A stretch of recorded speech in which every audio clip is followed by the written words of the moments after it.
Hello everyone, स्वागत है आप सभी का आपके अपने चैनल फ्यूचर क्लासेस में। और टेक्नीशियन की वैकेंसी हमारी आ चुकी है और हमको इस बार जो है नौकरी लेनी ही है, चाहे कुछ भी क्यों ना हो जाए। और सबसे ज़रूरी चीज़ें हैं कि हमें बहुत ही सब चीज़ों की जानकारी करके ही फॉर्म अप्लाई करना है, क्योंकि एक गलती हमारे लिए महंगी पड़ सकती है, भारी पड़ सकती है। और कुछ भी हो जाए, किसी भी कॉस्ट में, एट एनी कॉस्ट, हमको जो है इस बार 2024 में नौकरी लेनी ही लेनी है। हमें कैसे क्या अप्लाई करना, कहाँ पे हमारी ट्रेड क्या है, हमें कौन कौन सी पोस्ट मिल सकती है, तो ए टू जेड हम लोग सब जानकारी अपने इस चैनल पे अवेलेबल कराएंगे। इसके लिए आप हमारे चैनल को सब्सक्राइब कर लें। और एक बात आपको बता दें कि हमें बहुत जल्दबाजी नहीं करनी है, बहुत हड़बड़ाहट नहीं करनी है फॉर्म अप्लाई करने के लिए। हमको सब चीज़ों को समझ के ही फॉर्म अप्लाई करना है, ठीक है। तो उसी सीरीज में आज हम लोग अपने इस वीडियो में बात करने वाले हैं कि जो हमारी हम लोग कहाँ कहाँ अप्लाई कर सकते हैं और कितनी पोस्ट के लिए अप्लाई कर सकते हैं, ठीक है। क्योंकि हम लोग कल अपनी लाइव क्लास लिए थे, वहाँ पर आपके कुछ डाउट थे कि सर हम एक ही पोस्ट के लिए कर पाएंगे, तो मैंने कहा नहीं, आप एक पोस्ट के लिए नहीं कर सकते हो। तो वो चीज़ें हम लोग अपने इस वीडियो में कवर करेंगे। दूसरा, आप लोग पूछ रहे थे कि सर जो है हमारा फिटर की वैकेंसी कितनी है, वेल्डर की वैकेंसी कितनी है, एसएमटी की वैकेंसी कितनी है, एसएमटी वाले क्या करें, कैसे हमारा जो है एग्जाम क्वालिफाई होगा। तो आज हम अपने इस वीडियो में यही टॉपिक कवर करने वाले हैं। तो बड़ा ही इम्पोर्टेंट वीडियो आपके लिए होने वाला है ये।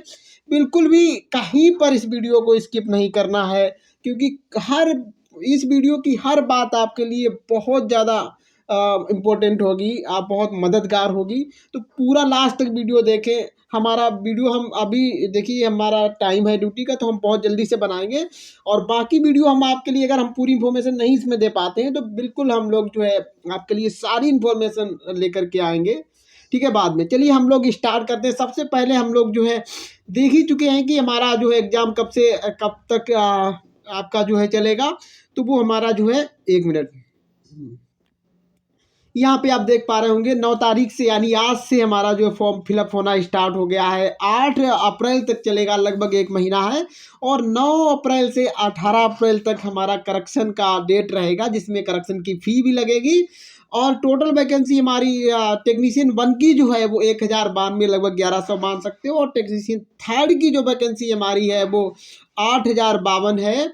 इसके बाद हम लोग यहाँ पर बात करें कि हम क्या, जो इम्पोर्टेंट इंस्ट्रक्शन है, इसी में हमारा जो है हम लोग बात करेंगे कि हम लोग कितनी पोस्ट के लिए अप्लाई कर सकते हैं। तो मैं आपको सीधा बता दूं, मैं बहुत ही सब चीज़ की नॉलेज करके आपके लिए वीडियो लेके आया हूं।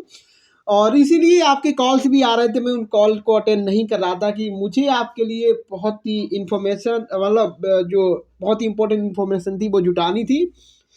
तो मैं आपको बता दूं, देखिए क्या है कि हमारा जो हम अप्लाई जब करेंगे, तो हमारी जो ट्रेड है, इलेक्ट्रीशियन है या फिर हमारा फिटर है या फिर हमारा बिल्डर है, तो उस हिसाब से जितने भी हमारे पोस्ट होंगी, जिस हमारा आरबी में अप्लाई करेंगे, जिस अप्लाई में करेंगे, तो उसमें सारे प्रेफरेंस हम लोग दे पाएंगे। तो हमें बहुत ज़रूरी बात यह है कि हमें पहले ये जानना है कि जो हमारी ट्रेड है, वो ट्रेड से हम किस किस पोस्ट के लिए अप्लाई कर सकते हैं। हम यहाँ पर अभी क्या है ना, थोड़ा एरोप्लेन मोड लगा लेते हैं, एक मिनट जरा, सॉरी। ठीक, कंटिन्यू करते हैं अपना वीडियो। अब कोई कॉल नहीं आएगी, आप लोगों के ही कॉल आ रहे थे, ठीक है। तो मैं इसीलिए आपसे माफ़ी चाहूँगा कि थोड़ा सा हमें अभी जानकारी आपको जो देनी है वो हम इस वीडियो के माध्यम से सबको पहुँचा देंगे, और एक एक को पहुँचाना बड़ा मुश्किल है। तो हम लोग बात कर रहे थे कि हम, हमारी जो पोस्ट है, हमें पहले ये जानना है कि हम लोग की जो पोस्ट है वो किस किस, मतलब जो हमारी ट्रेड, सॉरी, जो हमारी ट्रेड है वो किस किस पोस्ट के लिए हम लोग अप्लीकेबल है, किस पोस्ट में, किस किस पोस्ट में हम लोग अप्लाई कर सकते हैं, प्रेफरेंस दे सकते हैं, है ना। फॉर्म तो हमें एक ही अप्लाई करना है। जैसे ग्रेड 3 है, टेक्नीशियन ग्रेड 3 है, ग्रेड 3 अगर हमारा टेक्नीशियन है, तो उसमें जो है हम फॉर्म, हमें एक ही आरआरबी हम चूज कर पाएंगे। मान लो कि हमने इलाहाबाद चूज किया, तो हम इलाहाबाद को ही चूज कर पाएंगे। ग्रेड 3 की चाहे जितनी भी पोस्ट के लिए हम लोग एलिजिबल हो, हमारी ट्रेड जितनी भी पोस्ट के लिए एलिजिबल हो, चाहे हमारी जो है फिटर है, तो फिटर आपका जो टेक्नीशियन फिटर में आप अप्लाई कर पाओगे, ठीक है। आप जो है पीवे में अप्लाई कर पाओगे, आप जो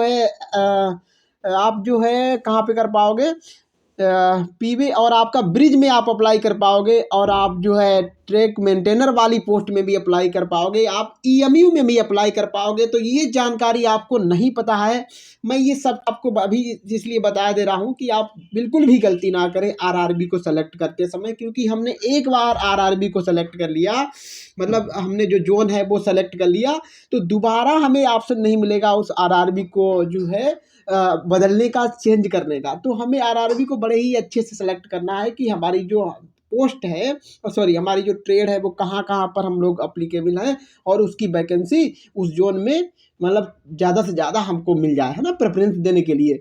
तो सबसे पहले आप मोटा मोटी ये समझ लीजिए कि हमें क्या करना है कि हमें अपनी पोस्ट के बारे में जानना, हमें ट्रेड के बारे में जानना कि हम कहाँ कहाँ पर आप एलिजिबल हैं। देखिए, जब हम फॉर्म फिलअप करेंगे तो हम जो क्या करेंगे, सारे प्रेफरेंस दे पाएंगे। ठीक, अब उस जोन में, उस आरआरबी में सारे बहुत पोस्ट हैं, तभी तो हम वहाँ पर दे पाएंगे, क्योंकि हम एक ही आरआरबी में अप्लाई कर पाएंगे एक ग्रेड से। मतलब टेक्नीशियन थर्ड में अगर हम लोग अप्लाई कर रहे हैं तो टेक्नीशियन थर्ड में हम लोग एक ही जोन को अप्लाई कर पाएंगे, एक आरआरबी को अप्लाई कर पाएंगे। ठीक, इतनी बात समझ में आ गई।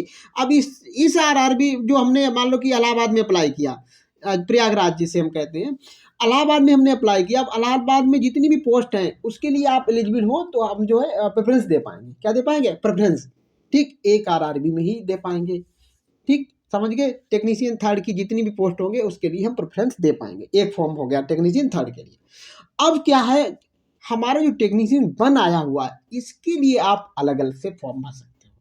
इसके लिए आप अलग से फॉर्म भर सकते हो। बड़ी ही इंपॉर्टेंट जानकारी नोट कर लेना कि आप अलग से फॉर्म भर सकते हो, और अलग से आप जो है आरआरबी को भी चूज कर सकते हो। टेक्नीशियन जब वन के लिए आप अप्लाई करेंगे, टेक्नीशियन फर्स्ट के लिए जब आप अप्लाई करेंगे तो आप जो है अलग आरआरबी को भी चूज कर सकते हो। अलग से फीस कटाओगे, सब कुछ अलग से करना पड़ेगा।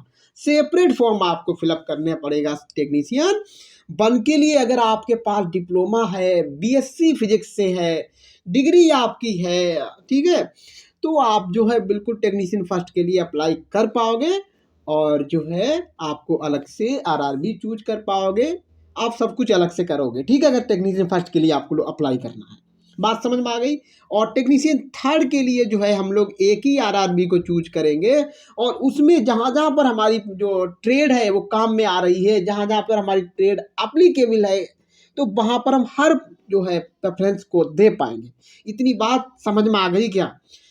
अगर इतनी बात समझ में आ गई तो ठीक है, हम लोग आगे बढ़ते हैं। एक चीज़ और आपको बता दें कि हमारी, हाँ, जो आपके कमेंट आ रहे थे कि सर जो है कितना हमारा जो है फिटर का वैकेंसी है, तो हम आपको बता दें फिटर का वैकेंसी, सॉरी एक मिनट,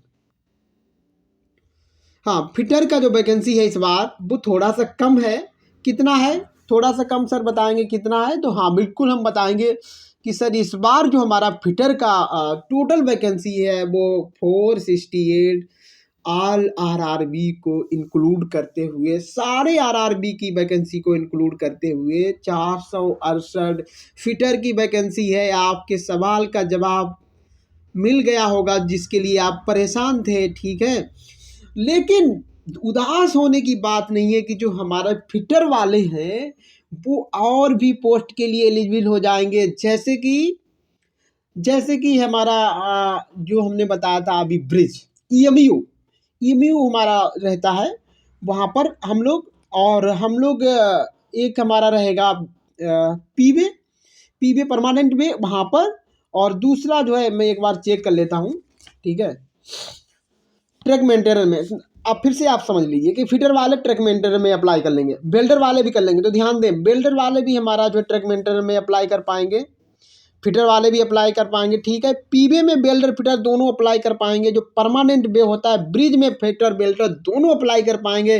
तो ये इन्फॉर्मेशन आपको नहीं होगी, और मैं आपको इन्फॉर्मेशन दे रहा हूँ, और शायद आपको कोई ये चीज़ ना बताए। ईएमयू में आप अप्लाई कर पाओगे, आपके पास फिटर बेल्डर है, और भी ट्रेडें हैं, हम उसके लिए अलग से वीडियो लाएंगे, थोड़ा बड़ा हो जाएगा। ठीक है, लेकिन अभी मैं आपकी जो परेशानी है उसके लिए मैं बोल रहा हूँ। ठीक है, आप टीआरएस में जो है फिटर क्या अप्लाई कर पाएंगे? टीआरएस में, हाँ फिटर भी टीआरएस में अप्लाई कर पाएंगे, टीआरएस और वेल्डर भी कर पाएंगे। जो इलेक्ट्रिकल टीआरएस होता है उसमें हम लोग अप्लाई कर पाएंगे। तो इसलिए हमको डोंट वरी, परेशान नहीं होना है। 468 वैकेंसी है हमारे पास और बहुत सारे ऑप्शन अवेलेबल हैं।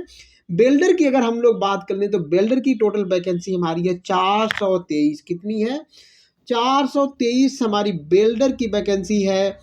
बेल्डर की मैंने पहले बोला था कि बेल्डर और टेक्नीशियन, वो बेल्डर और फिटर की बराबर लगभग रहती है, लेकिन मैंने कुछ ज़्यादा पोस्ट में बताया था, लेकिन उतना नहीं आया क्योंकि जो हमारी 18 वाली वैकेंसी में बहुत ज़्यादा हमारा बेल्डर फिटर लिया गया था। इस बार जो हमारी वैकेंसी है इलेक्ट्रीशियन की, और दूसरा हमारा जो है एसएनटी की वैकेंसी बहुत अच्छी है। तो एसएनटी वालों के लिए एक अच्छा, और एसएनटी में कौन कौन अप्लाई कर पाएगा? देखिए एसएनटी में हम लोग जब प्रेफरेंस देखें तो हम भी चले जाएंगे। कौन कौन चला जाएगा एसएनटी में? एसएनटी में चला जाएगा जो इलेक्ट्रॉनिक्स का है, इलेक्ट्रिकल इलेक्ट्रॉनिक्स में कोई भी इलेक्ट्रॉनिक्स मैकेनिक है या इलेक्ट्रीशियन है। एक मिनट, हाँ एसएनटी में कौन कौन जा सकता है? एसएनटी में जो है हमारा यहाँ पर इलेक्ट्रिकल इलेक्ट्रीशियन कोई है, या फिर इलेक्ट्रॉनिक्स मैकेनिक है, या वायरमैन है, ये लोग अप्लाई कर पाएंगे। 3 लोग कर पाएंगे, हाँ 3 नहीं, चौथे हमारे 10+2 वाले। कौन? 10+2 वाले कर पाएंगे।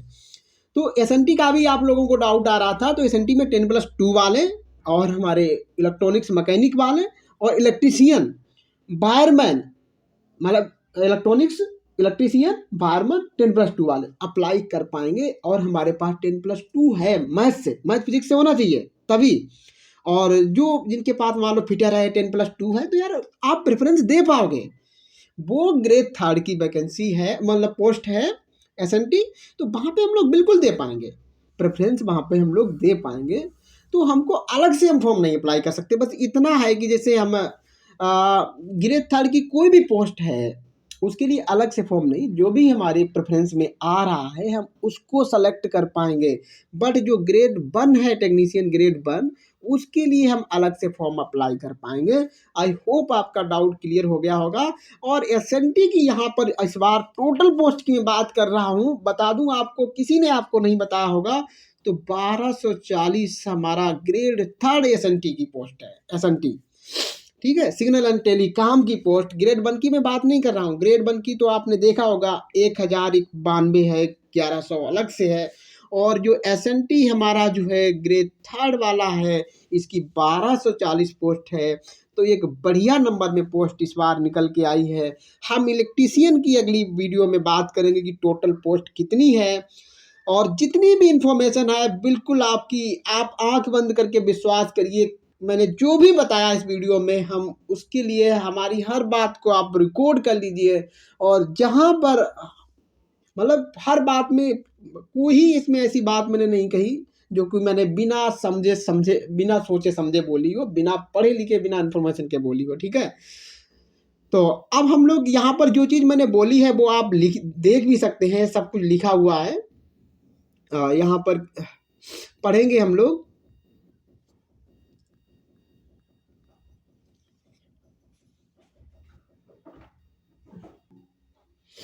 देखिए यहाँ पे क्या लिखा हुआ है, थोड़ा इसको यूं कर दें। Candidate can choose only 1 RRB in a pay level. एक पे लेवल हम लोग एक ही आरआरबी को चूज कर पाएंगे, ठीक, ये बात समझ में आ गई। And indicate their preference for railway zones and post categories notified for which candidate is interested to apply and eligible in that chooses RRB only.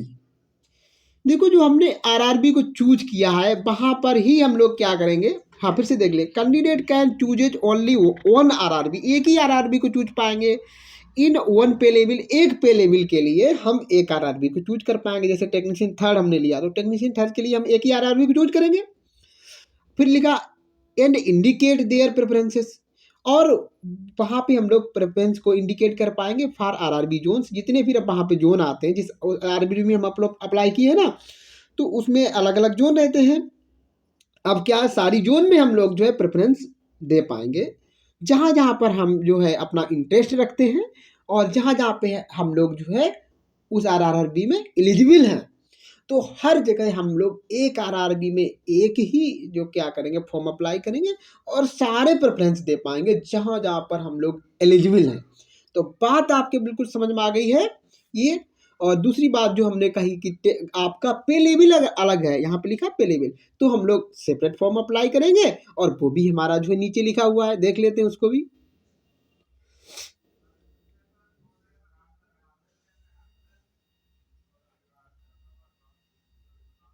एक मिनट, एक चीज यहाँ पर हम लोग और यहाँ पे देखते चले, in case of no option is given for, एक मिनट, हाँ, given for certain post category consider their unwillingness of the same. तो आपको ये माना जाएगा कि आपकी इच्छा नहीं है इसके लिए, कि आपने कोई ऑप्शन नहीं दिया है, आपने कोई प्रेफरेंस ही नहीं दिया है।